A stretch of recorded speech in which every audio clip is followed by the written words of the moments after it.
You're nothing but a pathetic leech who's been draining this family dry for 22 years. My father's voice cut through my graduation party as he raised his champagne glass, supposedly for a toast to my magna cum laude achievement. But I'd just watched him slip something from his pocket into my drink while everyone was distracted, and the small recording device hidden in the centerpiece was about to capture why the man who'd raised me wanted me gone. The backyard tent fell silent, 50 guests turning to stare as Dad's face twisted with contempt that he'd barely concealed for years.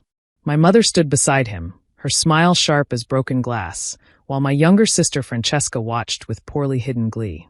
"Marcus," Aunt Helena gasped. "What are you saying?" "This is Phoebe's celebration." "Celebration?" He laughed bitterly. "Celebrating what? That she finally got a useless degree in social work? That she's going to waste her life helping strangers instead of contributing to the family business? That we spent hundreds of thousands on her education for this?"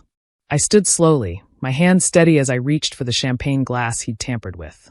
The others couldn't see the faint residue around the rim, or the way his eyes tracked my movement with predatory focus.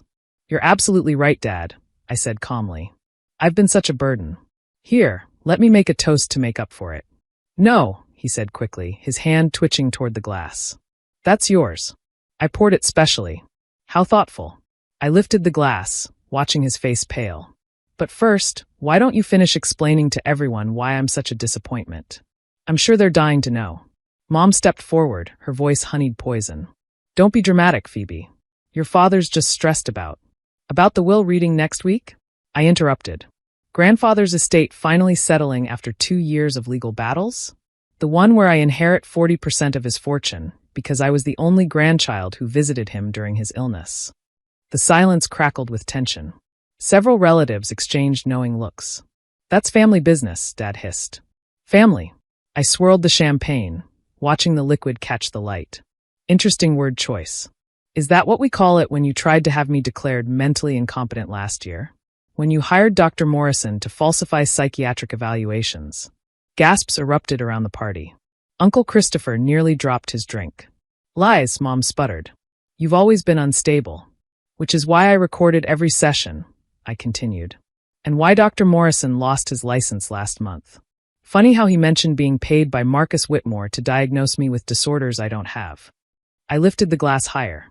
"Or should we discuss the 3 accidents I've had this year? The brake lines that mysteriously failed? The gas leak in my apartment? The mugging where the attacker knew exactly where I'd be and when?" "You're paranoid," Francesca chimed in, but her voice wavered. "Am I?" I pulled out my phone with my free hand.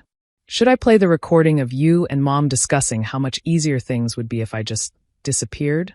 The one where you calculated how to split my inheritance." Dad lunged forward. "Give me that glass." I stepped back, holding it high. "Why? What's wrong with it?" His face had gone gray. You shouldn't drink that." "Why not? You poured it specially for me. Said so yourself." "Please," Mom whispered, all pretense gone. "Put it down." "Interesting."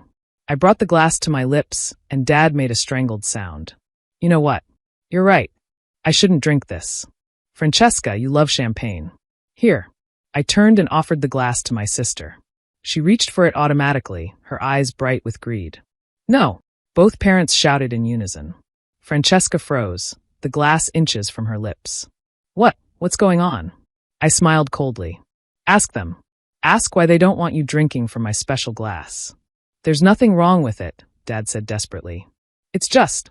"Then you drink it," I challenged, holding it toward him. He backed away like it was radioactive. "Someone better explain what's happening," Uncle Christopher said, his voice hard. He'd been a detective before retirement. His instincts were kicking in. "What's happening?" I said, setting the glass carefully on the table. "Is that my loving family has been trying to kill me before grandfather's inheritance is distributed next week. Because if I'm dead, my share gets split between the remaining heirs." "That's insane," Mom protested. "Is it?" I pulled out a folder from behind the gift table. "This is the toxicology report from my food poisoning incident last month. Arsenic. Small doses, but building up. This is the police report about my brake lines. Cut, not worn. This is the security footage from my building showing Dad entering with a key I never gave him, 2 hours before the gas leak." I spread the papers on the table as guests backed away from my parents like they had plague. "But the real evidence," I continued, is in the life insurance policy you took out on me last year. $5 million. Beneficiaries? Marcus and Linda Whitmore. You ungrateful, Dad started. Oh, I'm not done. I pulled out more documents. See, when I realized what was happening, I hired a private investigator.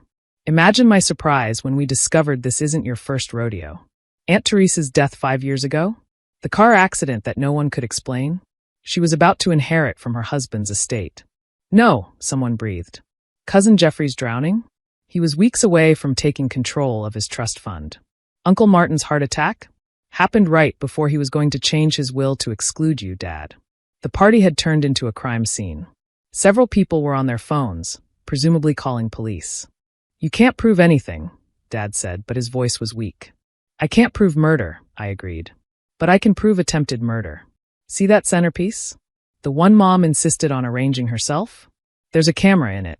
Has been recording this whole conversation, including you doctoring my drink. I picked up the champagne glass with a napkin, careful not to smudge prints. What did you use this time, Dad? More arsenic? Something faster acting since time's running out. Francesca had gone white. You were going to poison her? At her own graduation party. Don't be stupid, Mom snapped at her. You wanted the money as much as we did. I wanted money, not murder. Francesca shrieked. My God, what's wrong with you? What's wrong, I said quietly, is that they're sociopaths who've been killing family members for inheritance money for years. And they raised you to be just like them, Frankie. The only difference is you haven't graduated to murder yet. Just theft, lies, and betrayal. Sirens wailed in the distance. Someone had indeed called the police. You recorded us, Dad said dully. In our own home. Every room, I confirmed. For the past 6 months. My lawyer has copies of everything.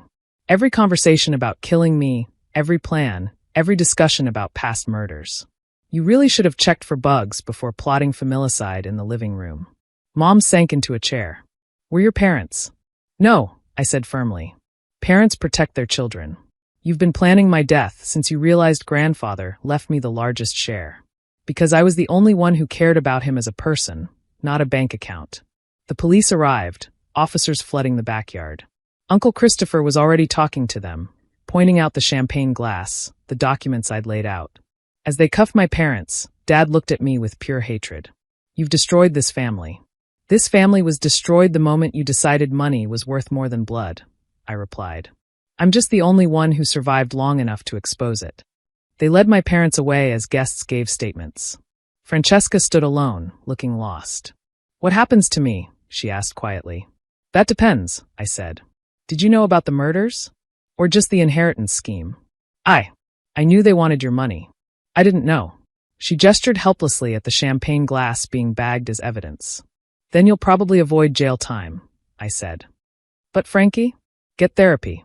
Serious therapy. Learn to be a person instead of a parasite. Because the family patterns stop here. The party disbanded quickly after that. Aunt Helena hugged me tightly before leaving. Your grandfather would be proud, she whispered. He always said you were the only honest one in the bunch. As the sun set on what should have been my celebration, I stood in the empty backyard, diploma forgotten on the gift table. 4 years of college completed while dodging murder attempts. A social work degree earned while documenting my own family's crimes. My phone rang. My lawyer. The police have the champagne glass, I told him. And the recordings uploaded successfully. Good. The judge already signed the restraining orders. They won't be getting bail, not with the evidence you've compiled. Phoebe, are you okay? Was I? My parents had tried to kill me. Multiple times. I'd spent my graduation party exposing them as murderers. I'm alive, I said finally. That's more than they planned for me to be. And next week, when the inheritance comes through, I'm using it to start that foundation we discussed. For family violence survivors. Seems appropriate, don't you think? He agreed and hung up. I walked through the house I'd grown up in, knowing I'd never return after tonight.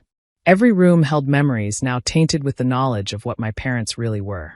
In my room, I found the acceptance letter I'd hidden, MSW program at Columbia, starting in fall. Far from here, far from them.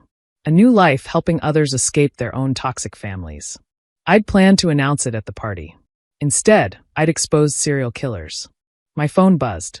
A text from an unknown number. This is Detective Morrison. We tested the champagne. Cyanide. Lethal dose. You saved your own life tonight. I stared at the words, then at the family photo on my dresser. 3 weeks ago, we'd smiled for that camera, playing perfect family one more time. Now 2 of those people were facing life in prison, and 1 was getting intensive psychiatric help. And me? The family leech. I was free. Traumatized, betrayed, but free. And alive. Despite their very best efforts, I was alive. Sometimes the greatest victory isn't what you achieve, but what you survive. I'd survived my own family. My real life could finally begin.